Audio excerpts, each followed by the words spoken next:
All right. Happy Saturday, everybody. We are sitting here with Sheila P. Spencer. And for those of you who have not had the privilege of meeting Sheila, I hope that one day you do. She is massively impressive. Sheila is a close friend of mine, but beyond that, she is a poet, spoken word artist who has been published. She has traveled all over the world, making an impact on particularly women's lives. She started a magazine and is has the best heart, and she loves teaching other people.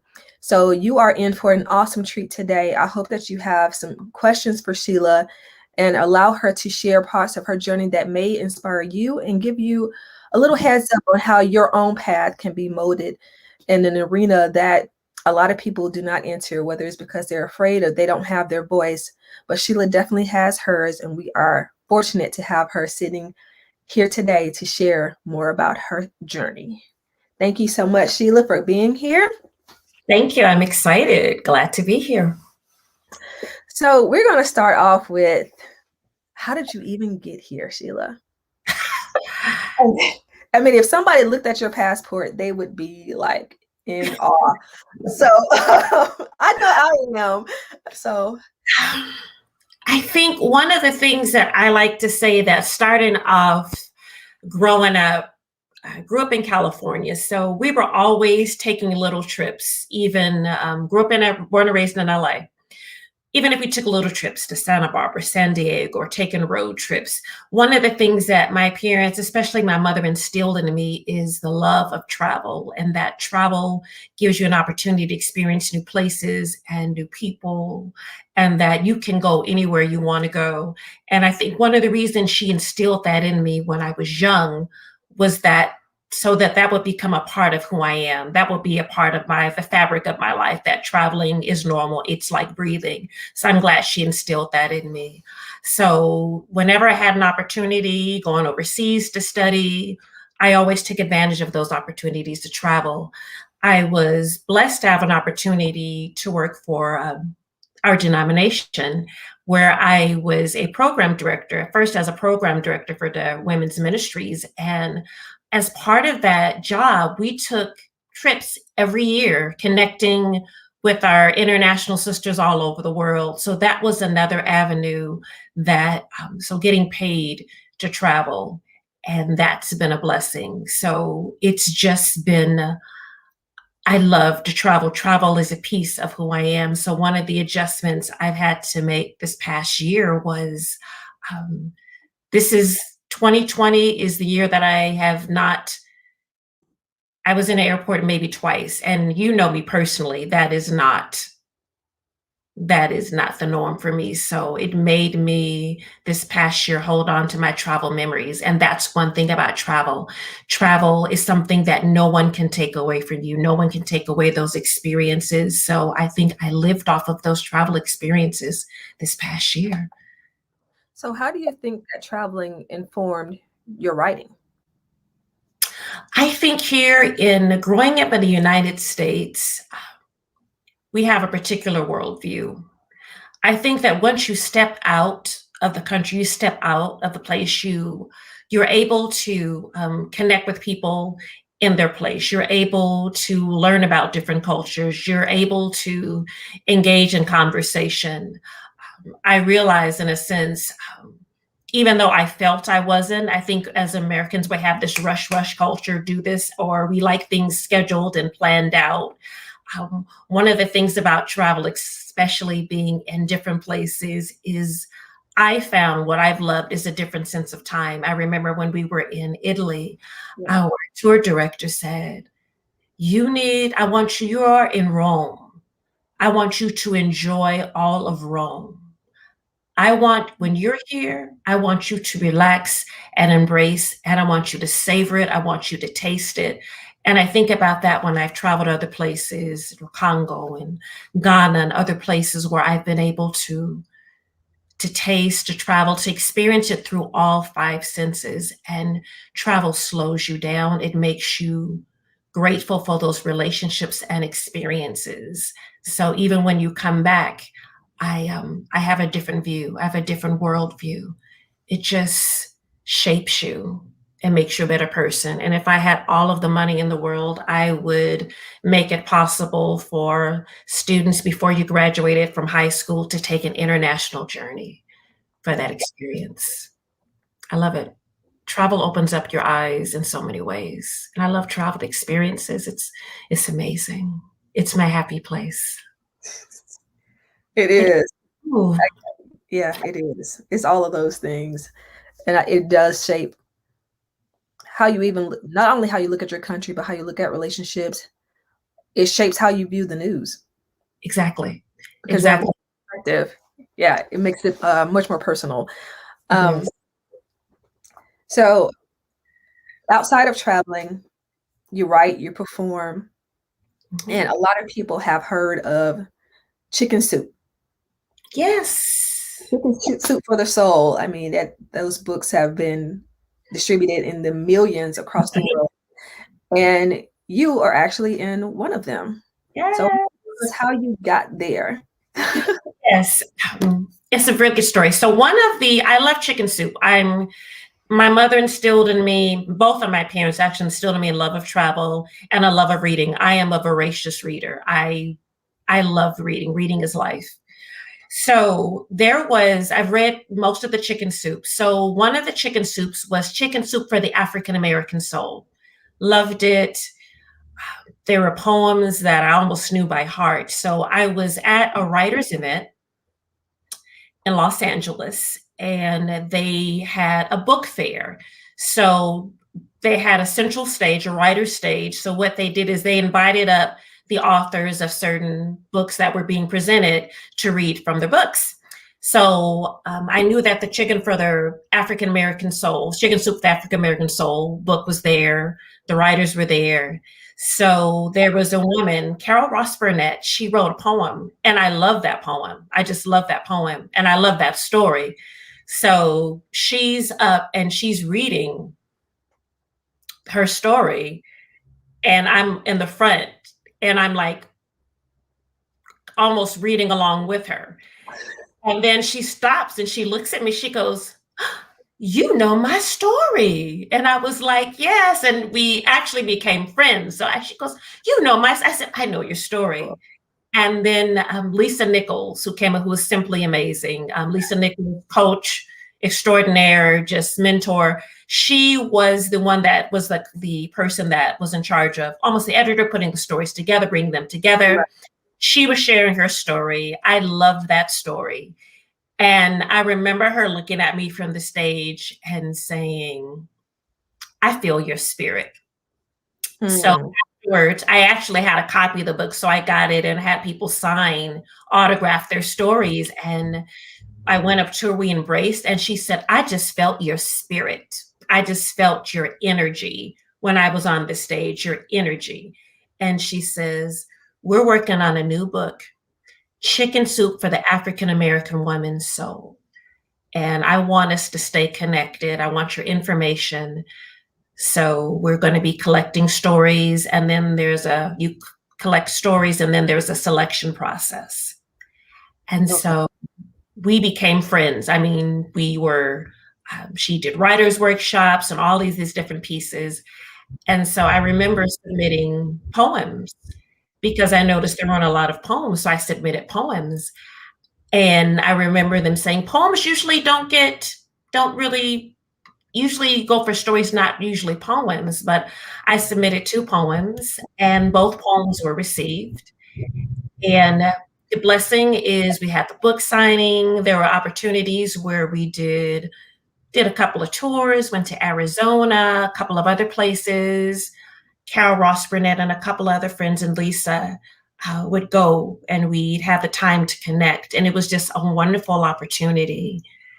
And reading actually took me to the book fair, and I connected, not knowing that a year or 2 later would come and I would be at that writer's workshop on the stage reading my piece.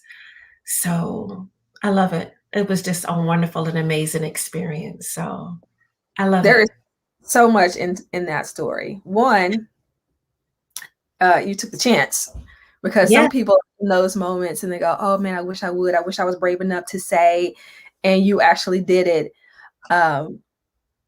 Two, when you got the opportunity, you still stayed in your gifting. Yes.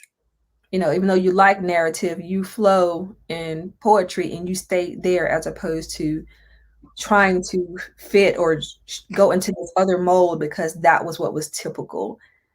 And the opportunity was still open for you because you stayed in your strengths. And I think that that is a lesson in and of itself.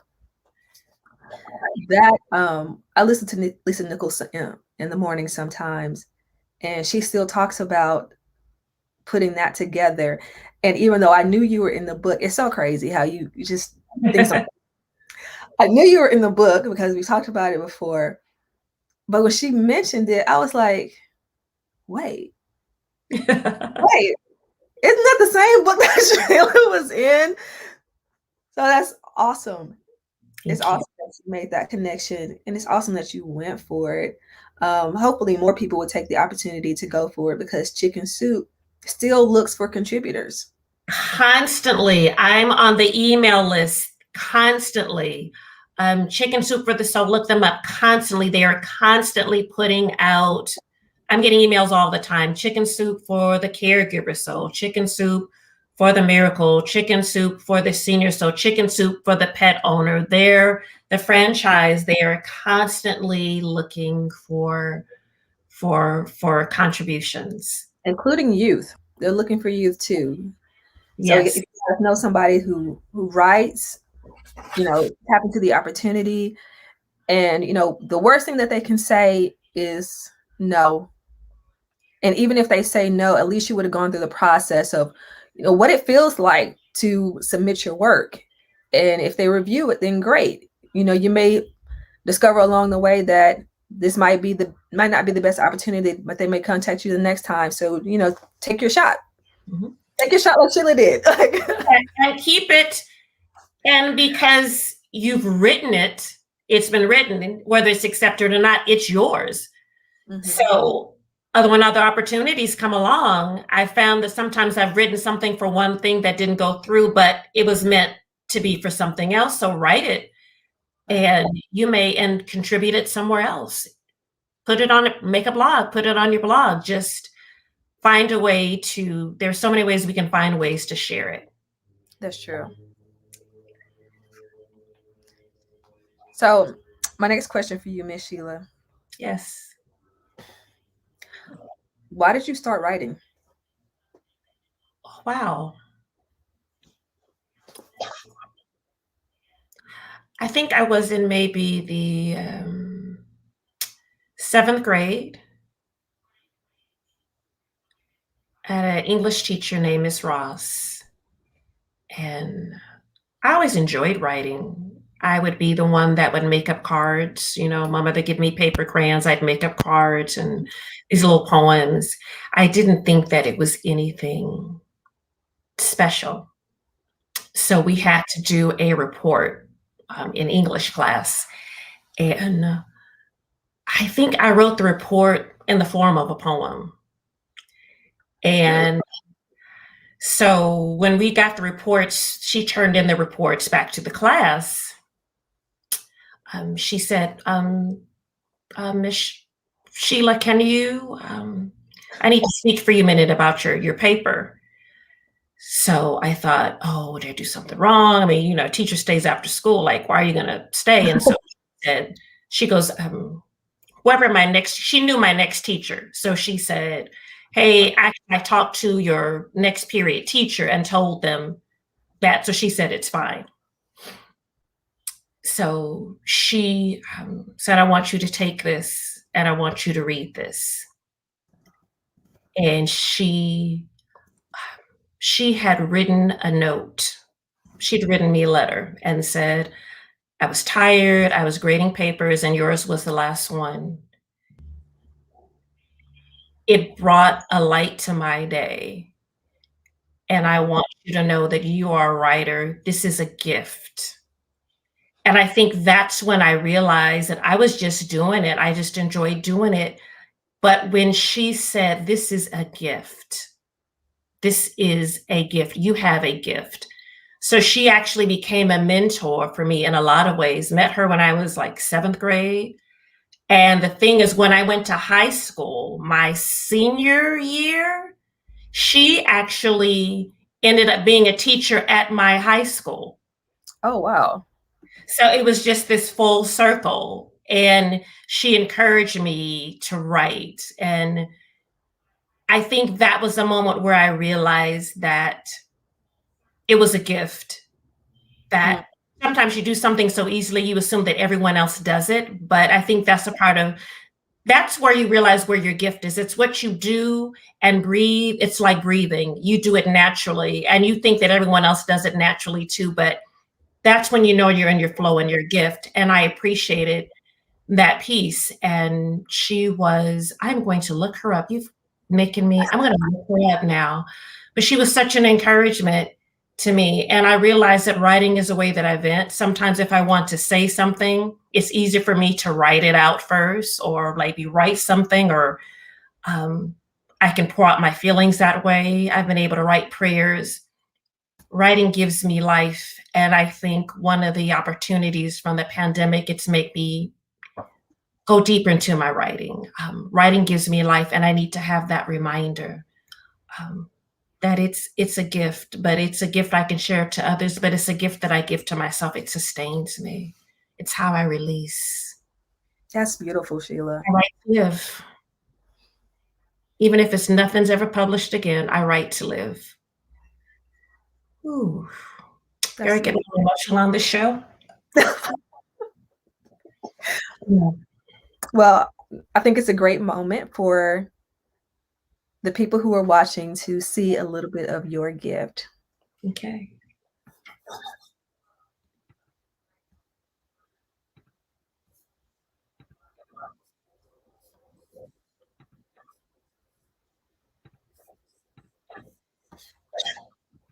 As we were preparing, I talked to a woman, I asked her a question, serious question.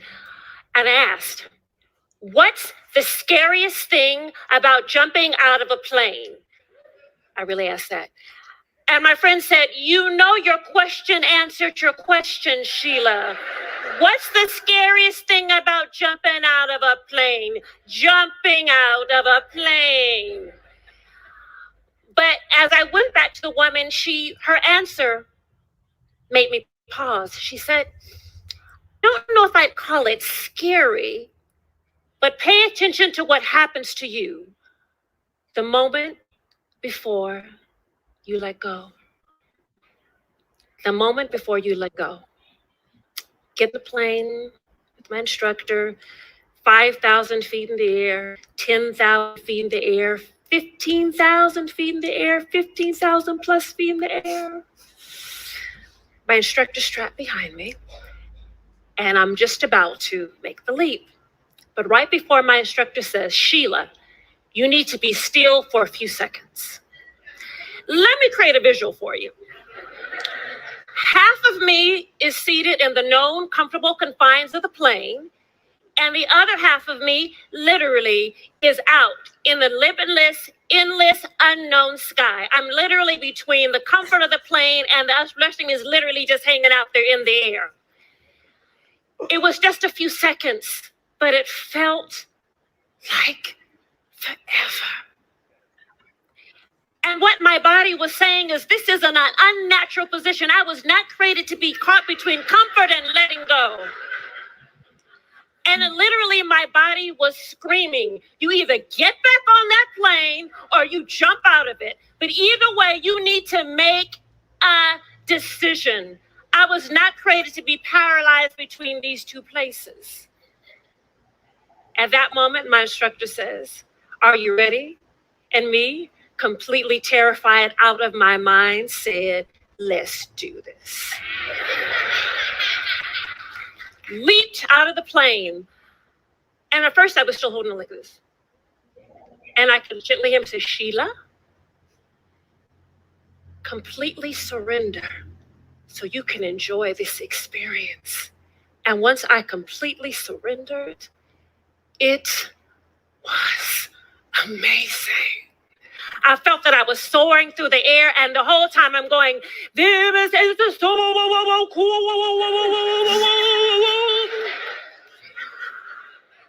I'm up in the air and I'm seeing things from a perspective that I never realized, that I never imagined. I landed on the ground. And I could have stayed in the comfortable confines of the plane and arrived at the same destination, but I would have missed that journey. But what it made me think of is, how many times have I lived my life in that unnatural position of being paralyzed between comfort and letting go? Paralyzed between comfort, safe, and letting go into the unknown. And it made me think of something. So I want to share with you 3 lessons I learned about letting go from leaping out of a plane. First, letting go takes courage, but it doesn't mean you don't do it afraid. One of the misconceptions we have is that if I let go of something, I surrender, get a new job, a new place, a new attitude, that I'm going to do it cold, calm, and collected. I got this. No. Someone told me, if a dream doesn't scare you a little bit, it's not big enough. Courage doesn't mean you don't do it with fear. Courage means you do it in spite of the fear. So letting go takes courage, but it doesn't mean you don't do it afraid. And it takes courage because it takes courage to let go of the familiar and embrace the new. Lesson number 2. Letting go releases you from expectations. We all have that list. Gonna get a job by this age. You're gonna have this by this age. You're gonna have a house by this age. You're gonna be married by this age. You're gonna have a family by this age. You're gonna retire by this age. You're gonna do this by this age. You're gonna travel by this age. Well, what happens when you reach that age or that stage and you still haven't made it yet? And sometimes I think that we're confined by those preset expectations, that we remain paralyzed in them. But letting go releases you when you surrender expectations, you surrender what you expect to open up to the life that's waiting for you. And one of the quotes that kept coming to me over and over and over was by Joseph Campbell, that said, we must be willing to let go of the life we planned so as to have the life that's waiting for us. Sometimes the life we've scheduled isn't the life that life is planned. And I guarantee you what life is planned most of the times is a surprise that you didn't expect. Lesson number 3. Letting go invites new possibilities. Because I was trying to find like a really good spot, and I was like, people are going to kill me because now they're like, I want to hear the rest of that. It is on YouTube, and I will put the link inside. Actually, I'll do that now. I will put the link inside of the chat, and I'll go back and add it to the post. If you did not gather what that was, Sheila was sharing the moment, storytelling the moment when she jumped out of a plane. And that in and of itself is pretty amazing. But in the things that you do, there are always these lessons, you know, if you decide to pay attention to them. So why don't you let us know where you were at the time, and then drill us down into the story. Sure. So this is another piece about, you talked about taking that shot, taking the experience. I learned that I am a poet, and I took a sabbatical a couple of years ago, and I went to an association where I found my people. It was called the National Association of Black Storytellers. I found my people. I'm a storyteller. So there was a walk the talk. So it's a group that's here in Indianapolis, and it's kind of like a TED Talk group. So they have different things, and they invite speakers to you audition. And so the topic was taking the leap. I'm looking at, no, actually it's letting go. I'm actually looking at the poster now, letting go. And it's like a TED Talk series. And the process was you had to audition. I remember saying, you know what? I'll talk about the skydiving experience. I have nothing to lose. I didn't tell a lot of people I was going to do it. I didn't tell really anyone I was going to do it. I've kind of found that, and that's another, just a side note. Sometimes when you're working on your dream, some things, the dream was given to you. Some things are not meant to be shared yet. So what I remember about it is going to the audition, and there was a little cafe right next to the place where I went in for the audition. And there was an outside cafe, and I saw a friend. She was sitting, eating, having lunch with a friend of hers. And I hadn't seen this friend in a while. And as I'm crossing the street, she leans over. She goes, "Is that Sheila Spencer?" I said, "Me?" So literally she gets up out of the outer air, and we walk and we hug. And I said, "God planted you right here. I needed this hug. I'm getting ready to take a step, do something of faith." And she's like, "You know what?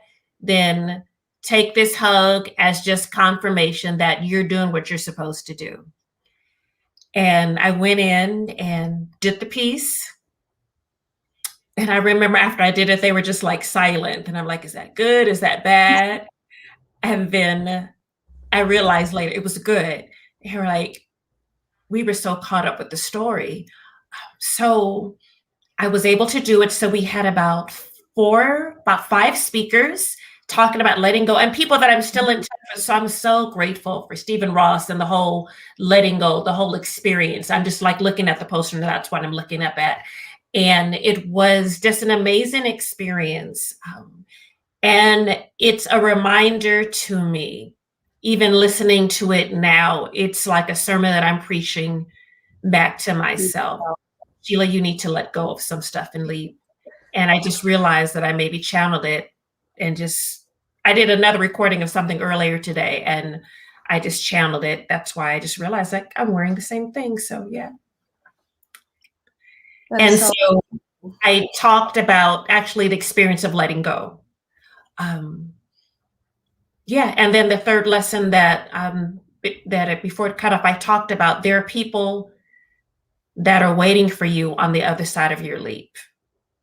But you'll never know until you take that leap. And the other key thing that I said for my faith is important to me, that even as I was going through everything before I leaped, my instructor said, "Sheila, even when you leap, I'm with you.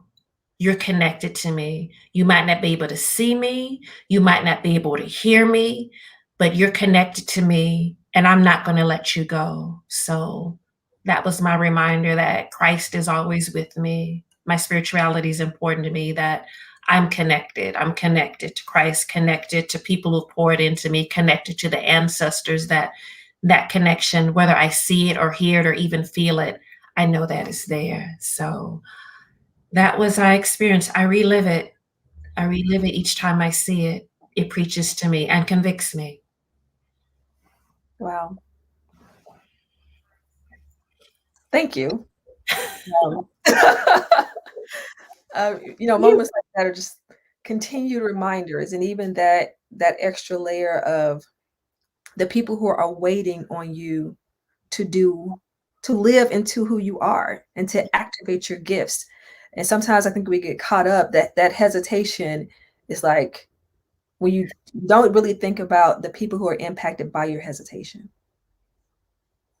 So if you don't move, oh, it's just me, or I'm the only one who has to deal with it. But that's not true, because we are connected, and there are people who need you to do what you were called to do. Whether it's, putting out a blog or sharing your story or sharing your gifts, and they are waiting, whether they are going to be the benefactors of the gift you put out, or the person who is inspired by the fact that you did it and see themselves in your journey. It's so true. And I think what keeps me also is I think about people who have inspired me. So just as I was at that writers' fair in Los Angeles telling the writers and the editors of the piece, your story really blessed me. That piece was one of my favorites. That story made me laugh. That story encouraged me. So when you have those moments of thinking, maybe I shouldn't share the gift, remember how it feels when you've been blessed. Remember how someone made you feel when they blessed you, when they encouraged you, when they did a piece of art or spit a piece of spoken word or wrote a story or painted something or produced a play that you love or wrote a book that you revisit that really encouraged you. Think about what would have happened if they had not taken that step. There are people that are waiting on the other side of your yes, waiting on the other side of your gift. There are people that are waiting. And not that we do it for people to say it, you've been a blessing, but we do it to do that, to share our gift. So yes, share that light. And this is convicting to me. And that's the thing about your words can come back and the very art that you create can come back and convict you and say, you need to get back to this. So thank you for this opportunity. Well, thank you for accepting. Always a blessing to talk to you. And I'm not the only one who feels that way, because the comments are echoing that. Thank you for your time, Sheila. Sheila has a piece that is going to be released on Mother's Day that she's doing for Light of the World, right? Yes, Light of the Orchestra. Actually, I was recording this morning. So yes, we'll be that'll be posted, and do blogs on my website, www.sheilapspencer.com. Yes. And a wonderful person helped me create that website. So I'm really grateful. And she also did my, we're connected. She helped me create my book cover. Yes. Do you have your book with you? I do.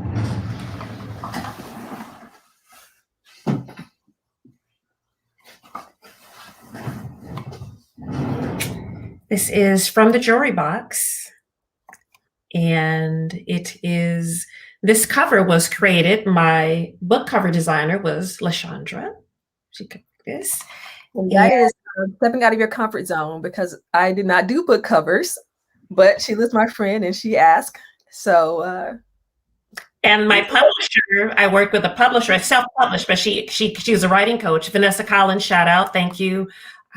She actually asked me after we did the cover, she's like, she contacted LaShaundra for tips on book covers. So I have this. It's just a collection of just essays. In my other life, I taught. So essays and pieces that I did. And it's also available in audio. I did a recording with Milton Keyes. Shout out to Reverend Milton Keyes for doing that piece.